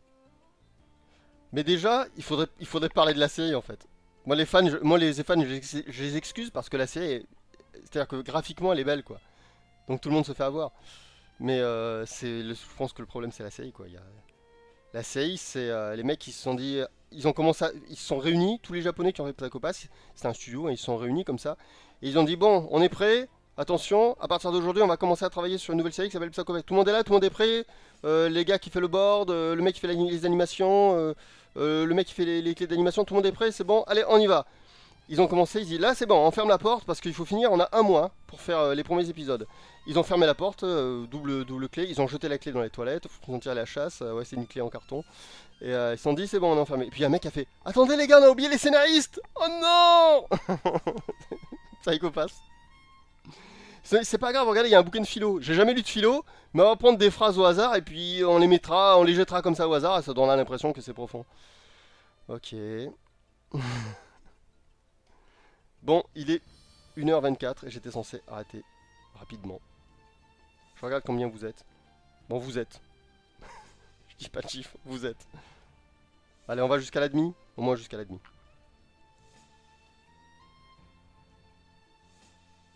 Il y a bien une minute qui dit j'ai claqué de l'argent pour le Game Pass pendant 3 mois. Si c'est vraiment ça le futur du jeu vidéo, je vends toutes mes consoles. Bon, en fait, il se trouve que oui. Parce que si on se base sur le fait que le capitalisme va toujours vers ce qui rapporte le plus, alors le futur du jeu vidéo, bah, c'est Destiny, c'est Diablo 4. C'est-à-dire que c'est des jeux qui te donnent peu de contenu, mais qui te fait payer tous les mois ou tous les 2 mois pour une nouvelle saison, juste pour avoir des petits goodies en plus, et juste pour que tu aies l'impression de ne rien rater. Voilà, tu relances le jeu en te disant ah mais ils vont changer quelque chose, ils ont ajouté un truc. Et ouais. Donc moi je dis jouer à ces jeux on peut, mais il faut pas les soutenir. Voilà, c'est pour ça que moi je vous Destiny 2 et Diablo 4, je vous les recommande pas. Parce qu'en fait ça c'est la mort du jeu vidéo. Il y a l'Immortel qui nous dit après avoir lu Dragon Ball, on m'a conseillé Fairy Tail, Bleach, One Piece.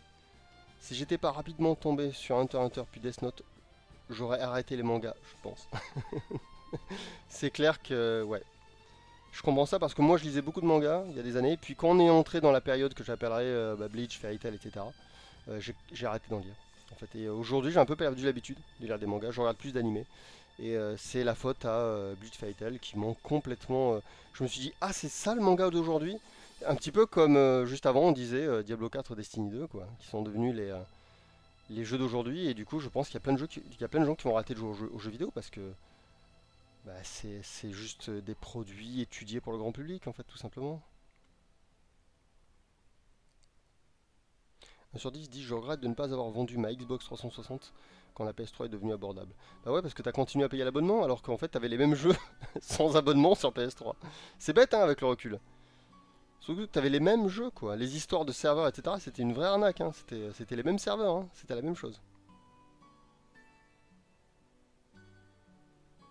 Vous croyez quoi que Activision ils se sont dit ah mais pour, pour Call of Duty on va faire 2 serveurs. On va faire des serveurs Sony et des serveurs Microsoft. Non hein. C'était les mêmes serveurs.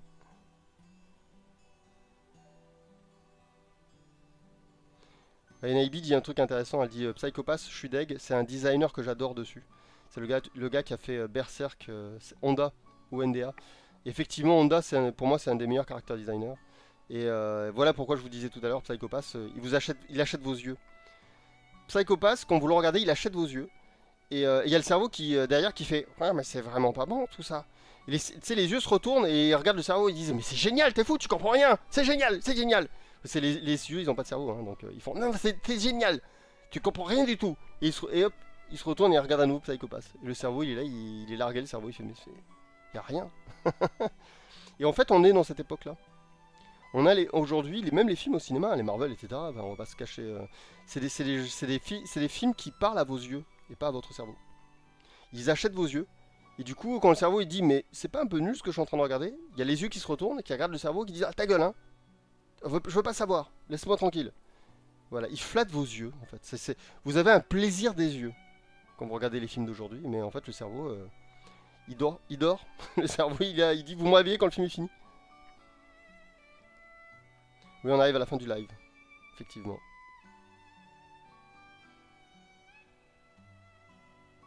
Alors Yamisama dit un truc hyper dangereux. Et pas forcément faux. Fairy Tail a les mêmes défauts que One Piece, mais les fans ne veulent pas l'assumer. Je vous laisse réfléchir là-dessus, c'est profond. Je prends pas le risque de dire qu'il a raison ou tort. Hein. Je vous dis juste réfléchissez là-dessus, c'est profond. Fairy Tail a les mêmes défauts que One Piece, mais les fans ne veulent pas l'assumer. Sachant que Fairy Tail est un succès d'année de One Piece. Hein. C'est-à-dire que Fairy Tail est arrivé après One Piece.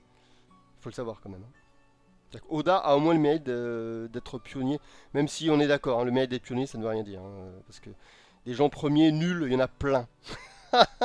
En fait, les premiers, c'est toujours des gens nuls. Hein. En fait, le vrai premier, c'est celui qui fait de la qualité. Parce que des gens qui sont des pionniers, il y en a des millions dans le monde. C'est juste qu'ils sont pas bons. Le vrai premier, c'est celui qui fait un bon truc. Voilà.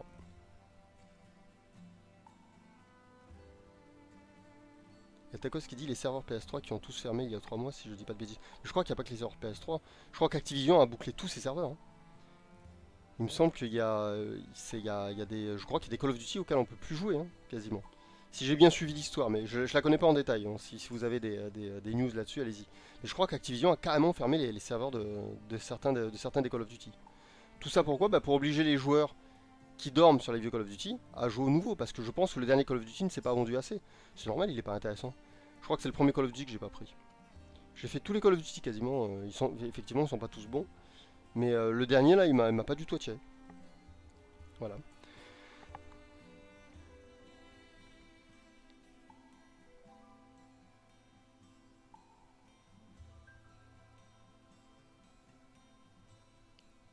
Il y a Zilba qui dit bonjour à Yenke, toi qui aimes bien ce que fait Genji Tartakovsky, notamment avec l'excellent Primal. Il y a la série Unicorn Warriors Eternal. Ah ouais, j'aimerais bien la voir, qui vient de sortir et j'ai vu les quelques premiers épisodes et pour un cartoon, c'est assez mature et intéressant pour l'instant. Bah j'aimerais bien la voir, ouais ouais. J'aime bien ouais, ce que fait Tartakovsky. Il est intéressant comme gars. Il y a la chèvre Kieni qui nous dit c'est marrant, depuis que je vous ai dit lâchez-vous à raconter vos... à vous dire vos vérités, il y a plein de gens que je ne vois jamais sur le chat qui me suivent en scred comme on dit. Personnellement, je regardais donc la chèvre Kieni. Personnellement, je regardais beaucoup de mangas avant, mais depuis l'apparition de My Hero Academia, Jujutsu Kaisen, Demon Slayer, j'ai compris qu'il était temps de s'intéresser à d'autres médias que le manga. C'est pas faux. Je comprends ce point de vue. Voilà. C'est sûr que on n'est pas dans la meilleure période. Moi, j'ai en fait avec des mangas comme Chainsaw Man, j'attends toujours un retour de l'âge d'or. Je me dis que s'il n'est pas impossible qu'on ait à nouveau un nouvel âge d'or un jour. C'est-à-dire que d'un coup, on a plein d'artistes talentueux qui essaient vraiment de raconter quelque chose, qui essaient pas que de faire du manga pour faire de l'argent, même s'il faut faire de l'argent aussi, hein, ça je comprends. Mais pas que ça, c'est-à-dire qu'au moins qui se mettent dans leur manga, qui apportent quelque chose. Il y a Isayama se débrouille pas mal, moi je trouve. Isayama. Les débuts sont pas terribles, mais il s'est plutôt bien rattrapé vers la fin. Donc j'attends des mangaka plutôt dans ce genre. Voilà.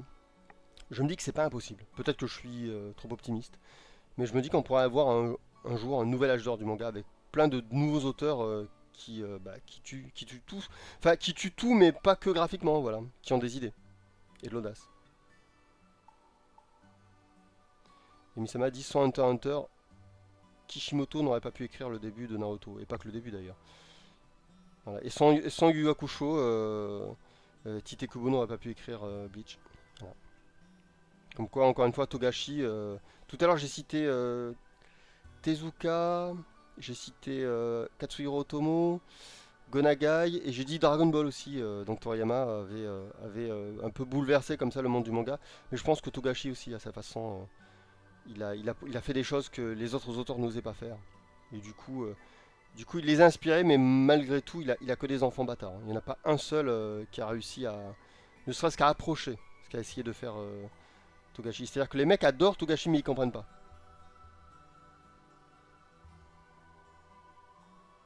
Il y a Yami-sama qui dit Oshinoko, quand j'ai vu le premier épisode, j'ai eu envie d'aller me saouler dans un bar. Voilà. Alors je, voilà. Ce n'est pas moi qui parle, hein, c'est Yami-sama. Gouisan nous dit Orion en animé, ce serait une tuerie. Je suis d'accord. Ce serait cool. Orion évolution. Non, paisible. Tu lâches. Tu lâches cet assemblement de mots. Jamais d'Orion évolution. Alors Clem dit un truc qui se défend. C'est pas dans le Jump qu'on aura un nouvel âge d'or du manga. C'est pas faux. C'est pas faux. Mais il a des concurrents. Il y a le Sunday, etc. Pourquoi pas. D'ailleurs, c'est Tokyo Revengers, c'était pas dans le Jump, enfin le Jump populaire, je crois que c'était une autre édition du Jump. Je sais pas si c'était même pas dans un autre bouquin, quoi. Et ça a un peu marché quand même si c'était pas terrible, Tokyo Revengers. Alors 1 sur 10 dit Oshinoko c'est une blague qui n'est pas drôle. Voilà. 1 sur 10, il a tout dit, hein. Qui peut s'asseoir à la table de 1 sur 10, hein?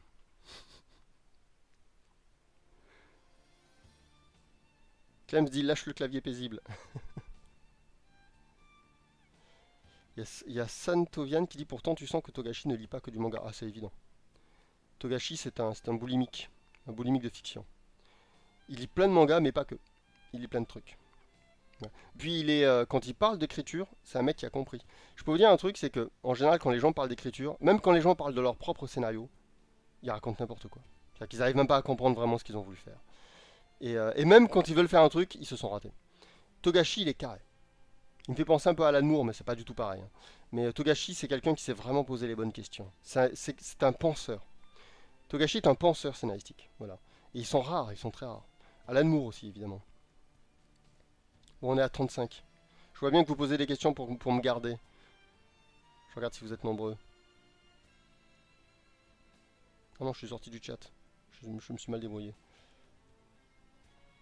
Bon. 1h30, c'est bien, on va s'arrêter là. Allez, on va s'arrêter là. Alors oui, il faut que j'aille lire le staff. Oui, parce qu'évidemment, la fin n'est pas vraiment la fin. Donc je me lève une seconde pour aller devant mon ordinateur.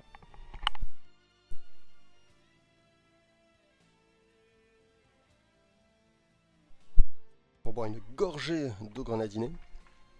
Je dépose le concept, hein. Eau grenadinée, je dépose le concept du barbarisme du grenadinage. Alors, on va remonter jusqu'à dimanche dernier. Et je vais vous dire qui m'a suivi, qui a soutenu la chaîne. Alors. On a AgeQ, qui m'a suivi il y a 4 jours. On a Bad Brody, que j'ai vu là dans le chat. Donc salut Bad Brody, et salut AgeQ, ou c'est AgaeKeliu plutôt. AgeKeliu. Et Bad Brody. Bad Browdy. Exactement, Bad Browdy. Ah ouais, il faut bien prononcer, c'est de l'anglais. Donc AgeKeliu, c'est du japonais, je suppose. Et Bad Browdy, donc salut à vous, bienvenue. On a J-Corp8 qui a pris un abonnement, pareil, il y a 2 heures. C'est un abonnement à prime, alors attention. Voilà, lui, c'est le seigneur, lui, voilà, il fait pas comme les autres, il est au-dessus. Et on a, comme toujours, voilà, comme souvent, Altef4 qui a renouvelé son abonnement. Et lui, ça fait un moment qu'il est là. Je pense qu'on peut le dire actuellement, le producteur de ce live, c'est Altef4. Donc si jamais vous avez des problèmes avec le live, si jamais j'ai dit des trucs qui ne vous plaisent pas, vous pouvez vous en prendre à Altef4. Il est le producteur exclusif du live. C'est sa faute. Tout est sa faute. Voilà. Voilà. Je reviens à ma place et je prends un gros livre entre les mains. La version... Et oui, j'ai déjà la version qui va sortir le 30 juin. J'ai la version étendue. J'ai la version Director's Cut. J'ai la version longue du livre Pensée laconique. La vérité est un mensonge qui nous plaît. Écoutez, elle est bien lourde. Elle est plus épais, hein. J'ai l'impression qu'elle est 2 fois plus épaisse.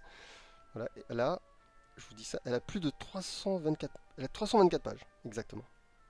324 pages. Donc, est-ce que je prends une page au hasard ou est-ce que je lance les dés? Je vais prendre une page au hasard parce que si je lance les dés, on est limité. Oh non, je vais lancer les dés. Comme ça limite. Et oui, parce qu'avec les dés, du coup, je peux pas dépasser les 666 premières phrases.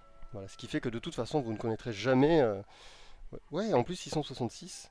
Du coup, ça fait que vous ne connaîtrez jamais l'autre moitié. Là, on est à 1200 pages. Non, 1322 pages.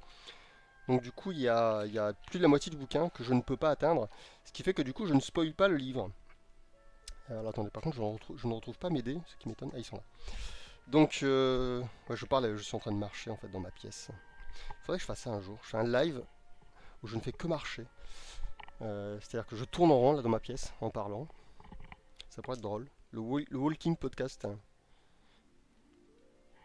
Je vais pas dire que je lance un concept parce que j'ai déjà vu fait. Peut-être pas vu, entendu, puisque c'est du podcast. Il y avait Navo qui l'avait fait. Je sais plus comment le parler marché, il appelait ça. Et il y avait un gars qui, avant lui, qui se filmait carrément. Et il était dans sa baraque. Et il marchait tout le temps. Et il disait qu'il en avait besoin, quoi. C'était une espèce de trouble compulsif, je sais pas. Mais il parlait en marchant. Voilà. Chez lui. Il tournait chez lui. Et à chaque fois qu'il faisait une vidéo, il parlait en marchant. C'était assez particulier. Alors je sais pas si c'est lui qui a inspiré Navo. Je lance les dés. J'obtiens. Tout à l'heure on a dit 666, je suis pas loin. J'obtiens 663. Presque. Je vous rappelle que 666, c'est le nombre de dollars qu'a touché. C'est le nombre de millions de dollars qu'a touché Diablo. Je suis plus de 3 jours après la sortie du jeu. 666 millions de dollars. C'est bien, hein. Et avec ça, les mecs, ils nous disent ça, tout fiers. Et j'aimerais bien qu'il y ait un mec qui leur dise alors pourquoi vous vendez des putains de cosmétiques? Pourquoi vous faites payer des putains de passes de combat? Vous êtes plus riche que riche, quoi. Calmez-vous, hein. Plus ça a de l'argent et plus ça en veut. C'est terrible quand même. Donc 663, je vous ai dit. Donc je vous rappelle que Pensée laconique est un livre, hein, trouvable sur Amazon. Écoutez, c'est un vrai livre. Voilà, vous venez d'entendre les pages. Donc du coup j'ai perdu ma page. 663. Alors, on aime les personnes qui disent penser avec le cœur, comme on craint celles qui semblent penser avec la tête. Et les premiers le savent bien. Elle est un peu longue, du coup je vais vous la relire. On aime les personnes qui disent penser avec le cœur, comme on craint celles qui semblent penser avec la tête. Et les premiers le savent bien. Voilà. En gros, il vaut mieux se mettre du côté du social que du côté des penseurs. Parce que les penseurs, c'est dangereux. Un penseur, il peut dérailler, sa pensée peut faire du tort. Le social, c'est vers le cœur, donc c'est le bien. Voilà. En gros, hein, je vous donne une image c'est un peu métaphorique. Mais c'est de ce dont je parle. C'est-à-dire que le cerveau est mal aimé, le cœur est bien aimé. D'ailleurs, toujours, hein, il y a les gens, quand on aime quelque chose, on aime une œuvre, on dit c'est mon œuvre de cœur, vous voyez, c'est mon film de cœur. Et c'est le cœur, on lui pardonne tout au cœur. Pourtant, on dit que l'amour est aveugle. Ça signifie que le cœur est aveugle, donc la passion est aveugle. C'est intéressant ça. Donc on fustige la science, le savoir, parce qu'il y a des gens qui pensent que la science c'est la bombe atomique, voyez. Et par contre, tout ce qui tient de la passion, du cœur, ça c'est beau. Ouais, être passionné, alors qu'être passionné c'est être aveugle quelque part. L'amour, donc qui est aveugle, c'est beau. Donc voilà, ça m'avait inspiré cette phrase. Je pense qu'on pourrait en parler pendant des heures. Il y aurait beaucoup autre chose à dire. Voilà, j'espère que cette phrase vous a plu. Je vous rappelle qu'il y a plus de 1000... Attendez, je vous dis exactement. Il y a plus de 1200 phrases dans ce livre qui s'appelle Pensée laconique. Voilà. Et avant de vous quitter, chose importante, je vous rappelle que le nouveau teaser d'Orion est disponible là à l'instant, au moment où j'ai commencé ce live. Il est disponible, donc il est exclusif presque au live. Donc allez sur Twitter, vous allez sur mon compte par exemple, et faites-moi le plaisir de retweeter ce petit teaser, de le regarder au moins, et de le retweeter vraiment pour soutenir Orion, parce qu'Orion a besoin de vous. Voilà, si vous voulez que ça continue et que ça s'améliore, parce que ça s'améliore, Orion, c'est de mieux en mieux. Voilà, on compte sur vous. Voilà. Il ne me reste plus qu'à vous souhaiter un bon dimanche et à retourner looter sur Diablo 4, tristement. Ne faites pas comme moi. Voilà, allez jouer à d'autres jeux. Voilà, je vous souhaite tout ce qui est de meilleur. Portez-vous bien et à très bientôt. Bye bye tout le monde.